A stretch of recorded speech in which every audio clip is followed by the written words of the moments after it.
What is up, everyone on YouTube? It is the War Room Bible Study here. Back with another video for you guys. I know it's been a little while. As you can tell, I've clearly been working on semi revamping the channel here. We have an intro now, so let me know what you guys think of the intro. Was very proud of that, actually. Believe it or not. So, definitely tell us what you think about it. I think it's very cool, indeed. But tonight, we're going to talk about something that I have struggled with. I've opened it up on this Bible study a lot. I opened up probably a couple months ago about how I was working on anger. And I have been doing a lot better with my anger. I still have my moments where I get very, very angry. But I haven't really, had anger outbursts like I used to. And so that kind of prompted me. I was thinking about what I wanted to do. And again, this was supposed to come out yesterday. I didn't like how it turned out. But I was thinking, it's Friday and Saturday. I was thinking, what should I do it on? And I was sitting there talking to my fiance. I was sitting there talking to her. And I was like, what should I do this on? And she goes, you should do it about your anger. I was getting very angry and very upset that I couldn't figure out what I wanted to do. And I told Denise, I was like, I'm very upset and I'm getting angry because I can't figure out what I want to do. And she's like, that's what you do it on. And I just took that and ran with it. And I didn't think this study would turn out as great as it has to me. And this one hits home with me because I've done a lot of these things with anger. So that's what we're going to talk about tonight. But anyways, if you guys are enjoying these once a week videos, share the stream. I still say that. Share the channel. We're trying to reach as many people as possible. Subscribe if you're new. And we're going to get right into it. So the first thing I thought about when it came to anger was that God doesn't like when you're angry, when you get mad, when you throw temper tantrums, stuff like that. And I'm partly right. I was partly right on my assumption, but when I got to reading, I was partly wrong. And I'm going to explain why a little bit later. But I'm going to talk about one thing before we get into that. And it's being angry with God. I've talked about it before. I was very angry with God for a while. And for the most part, if you're angry with God right now, or you have been in the past, and you think you're abnormal for doing that, you're wrong. Because majority of Christians, if not every Christian, has been mad at God at one point or another. They have been angry with him, whether it was taking something that they loved, whether it was not answering their prayers, whatever it was. Most, if not every Christian, has been angry with God at some point in their lives. Even when you're up at your highest and you're really happy and you're God is blessing you in so many different ways, there is always I saw an article about it. It was by Cornerstone Nashville. They said, even though life is an amazing gift and something to be celebrated, there are seasons of pain, difficulty, and disappointment for everyone. For those of us who have placed our trust in God and are in a journey of faith, there's an often unspoken assumption that things will always go well. And this is what I like. When an unexpected difficulty arises, it can leave us wondering where God went. And Jesus, and don't think people say we have to be Christ-like. I'm not going to say that Jesus was angry at God, but there is an account. I don't know if it's in every account, but there is an account of the Bible where Jesus was hanging on the cross and he says, "Father, Father, why hast thou forsaken me?" So if we're trying to walk Christ-like, and I'm not saying being angry with God is okay. That's not what I'm saying at all. But what I'm saying is you do not have to feel alone when it comes to that, because every Christian has done it. Even Jesus, I don't think Jesus was mad, but I think Jesus was I think this is the only time that people can make the argument that Jesus and God are not the same person. And even though it says, "I am the Father," there are still people who argue that Jesus and God aren't the same person. And I've seen people who do that bring that up. It's like, oh, he's talking to his Father like they're two different entities. Like they're two different bodies and but they're the same soul, if that makes any sense. Yeah, you're not alone when it comes to being angry with God. I've been angry with God. And there's different ways. Two of the big ways that I've seen is disappointment and impatience. Impatience is one of those that people don't recognize as being angry, but being impatient with God or feeling impatient is kind of an anger thing. Disappointment especially, we pray for something and our prayer doesn't get answered, or it doesn't get answered in the way we want to, and sometimes we do feel disappointed with what God has done for us. But then we think about it, especially me, like if I pray for something and it doesn't get answered how I'd like it to, I'm a little bit disappointed. But then I just think about God answered my prayer. So I always think about that God answered my prayer, even though I had to go through all this hardship, or it didn't get answered how I wanted to. I had to sacrifice this in order to gain this. But God still did answer my prayer. Where it leads, betrayal is another one that a lot of people associate with disappointment.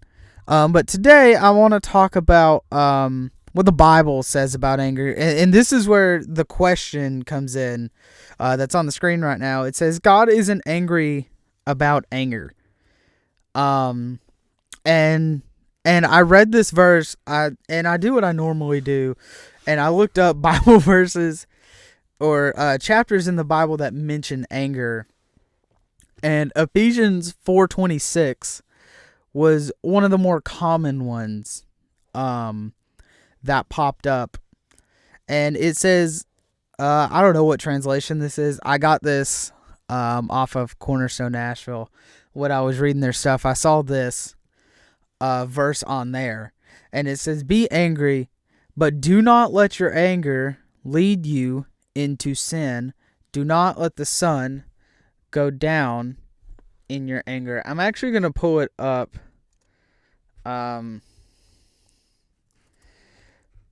In the New King James Version really quickly. I think I have it pulled up here. Okay, here it is. Sorry, I did have it pulled up. In your anger, do not sin. Do not let the sun go down while you are still angry. Read that again. This is in NIV. In your anger, do not sin. Do not let your sun go down while you are still angry. There's a few important, and that's what we're going to talk about tonight. That verse mainly. I may have another one pulled up. I didn't get quite finished with reading it all the way through. I didn't go as thorough as I did in this verse, but that's the main verse I wanted to talk about tonight, was Ephesians 4:26. And the first thing that I noticed, and I was looking at different articles to make sure I wasn't wrong in assuming this, or that I wasn't interpreting this wrong.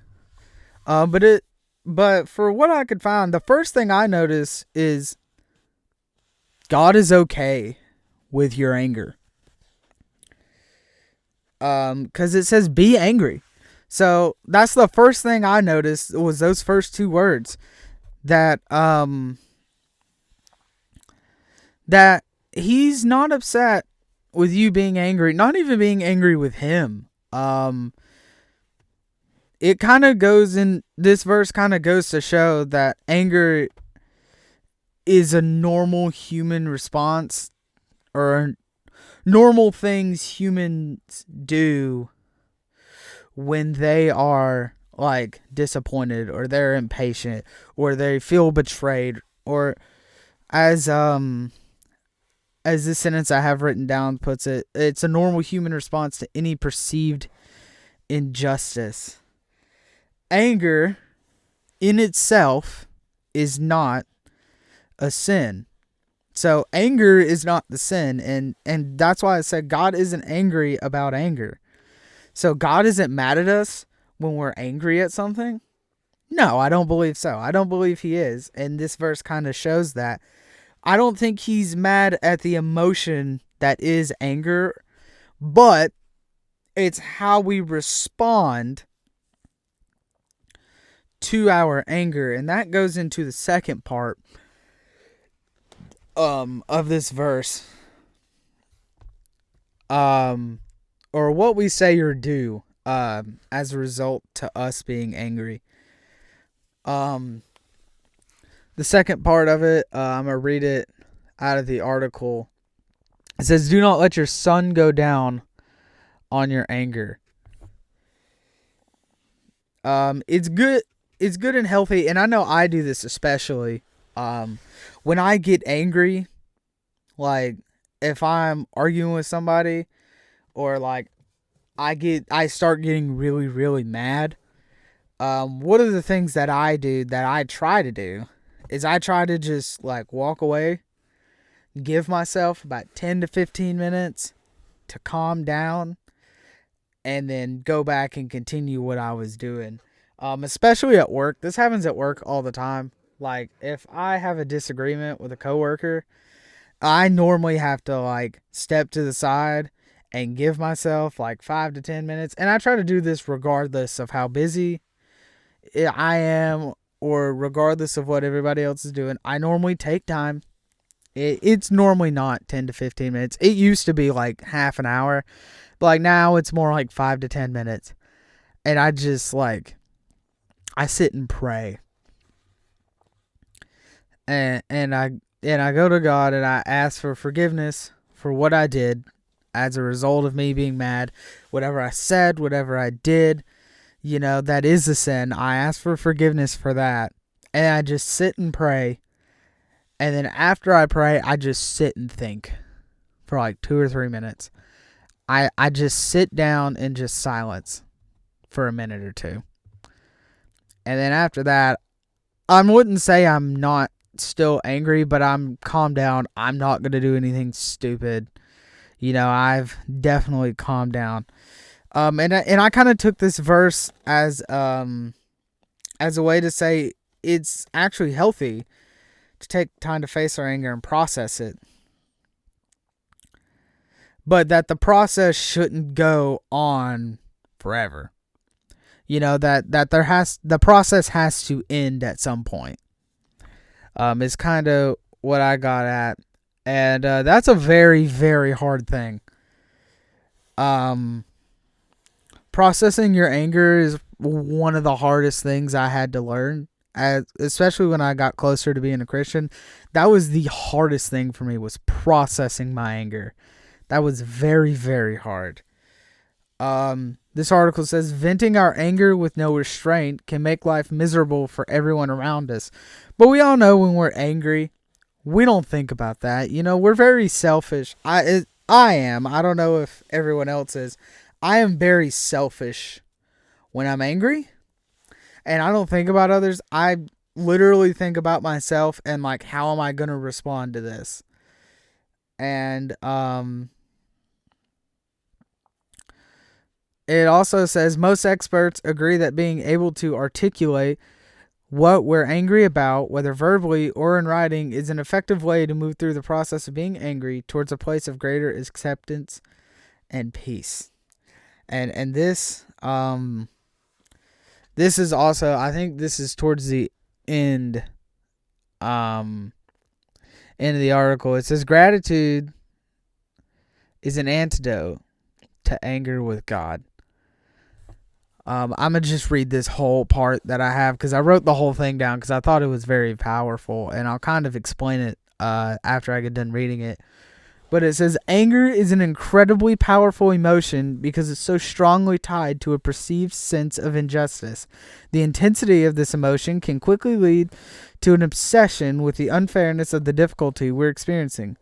Left unchecked, it can take over our thoughts and color our entire life experience in a negative light. One practice can really help to keep our anger in perspective.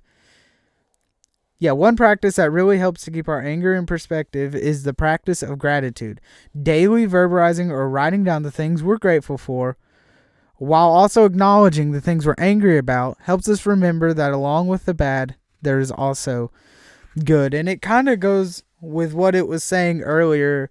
When we're walking with faith and we're happy and we're very joyous, there's going to be seasons of sadness and anger, and this kind of goes along with it. And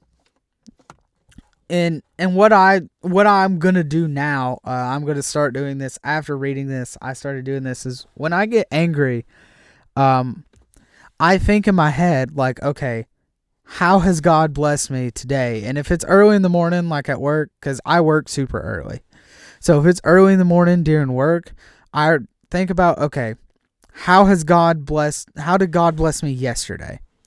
And I just think about all the many things that he's done for me. And I sit down, I pray, I breathe, and I go back. And I'll kind of share an example of what this was. We were very busy at work. I work at Dunkin', by the way. I work at Dunkin' Donuts. And we were very, very busy back there that day. And I go back there and I make sandwiches and stuff. And like, if you've ever worked the sandwich station there, it can get very hectic sometimes. Like you wouldn't think that a donut coffee shop could get very hectic when it comes to sandwiches, but it can get very, very hectic sometimes. And so we were very, very busy. And somebody had spilled something on the counter. So one of my coworkers, who was fairly new, got napkins and he laid them on the counter. And my manager, who I'm thankful for my manager because if I was under anybody else, I would have been fired in a heartbeat for doing this. Was kind of jumping down his throat about it because she has to pay for the napkins. Like we have to pay to get them shipped in. And he took quite a few of them. He took probably like not even a quarter of a stack and just laid them around.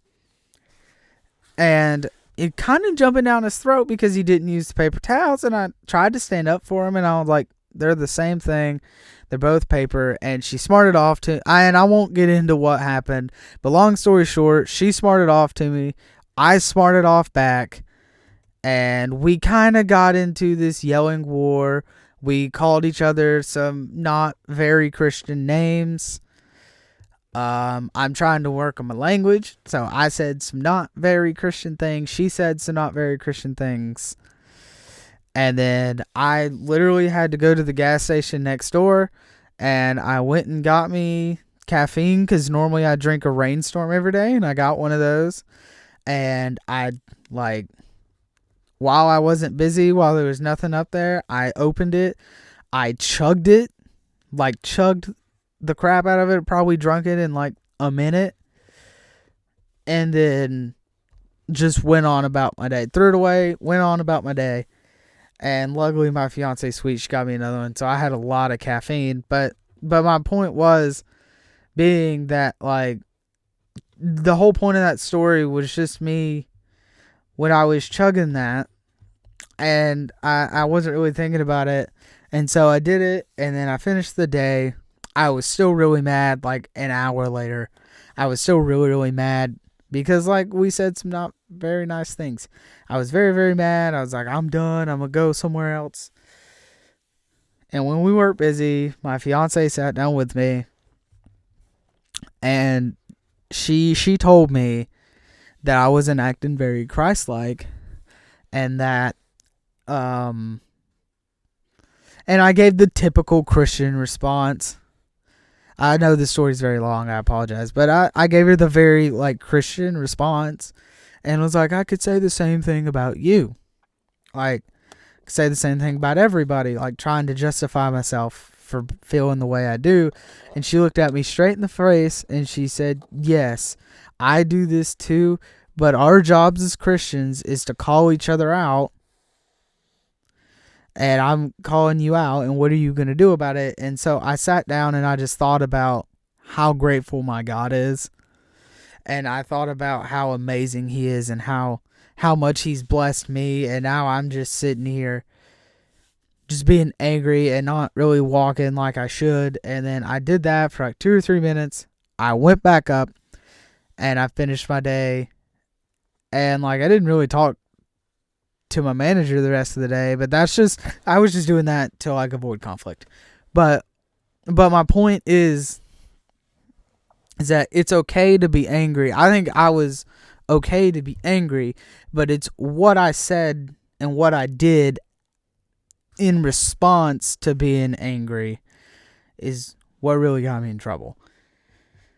And I asked my Lord to repent.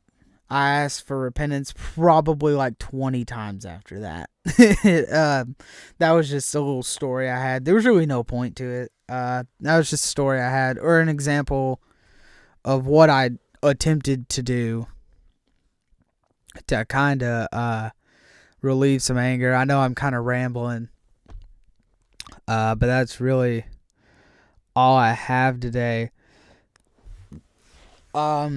The book of James also, I couldn't get the exact verse. It says, consider it pure joy when you face trials. It says, consider it pure joy whenever you face trials of many kinds, because you know that the testing of your faith produces perseverance. Let perseverance finish its works, so that you may be mature and complete, not lacking anything.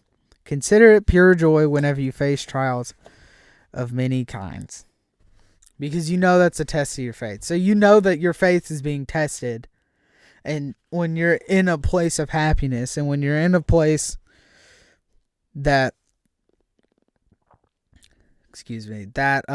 you're in a place where you're happy, where God's blessed you, where you've been working on the things you need to be working on, and you know the second you get faced with one of those things, you should be happy, because now God's testing you, and you should be happy with the result, because you should try your hardest not to fall back into your ways. And as Christians, so many times we fall a victim to that, and we fall back on our ways.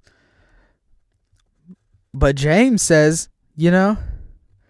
consider it a test and be really happy that you're being tested, because now you can see the progress that you have made whenever you started working on, when you said, okay, I'm going to start working on this, versus now. You now can see where your progress is. I thought that was really, really cool. I thought that was a really, really beautiful verse. If I have the exact verse, I will put it in the description of the video if I can find the exact verse. I'll put it in the link so you can go read it yourself. But so to answer our question, God isn't angry about anger. Yes and no. He isn't angry. What if you gonna get anything out of this is to answer to this question? God isn't angry about anger. He's not angry when we're mad. He is angry with the sin we commit as a result to being angry. I just, like, if you go back through and you just listen to that little 5-second snippet, I just saved you a whole 25-minute video explaining what anger is and what the Bible says about it. I know I rambled a little bit, but that's just human nature to me. I hope you guys enjoyed and got something out of it. If you did, leave a like, comment, tell us about your experiences with anger. I guess is what you can put in the comments. Comment your experience with anger and what you did to combat that. And I'll read through everyone. I'll try to respond to as many as possible. Share the channel. Share all the videos. We're trying to reach as many living rooms as possible. And there are going to be videos popping up probably about now, or they may have already popped up. If you want to watch a video about the armor of God that I made a few months ago, it's just our most popular viewed video. If you want to read about an intricate breakdown of the armor of God, you can click over here in the top left. If you go to the top right, that is the most recent video that we did. And I don't know when this is coming out, so whatever that video was is over here in the top right. And yeah, hope you guys enjoyed, and I will see you in the next one.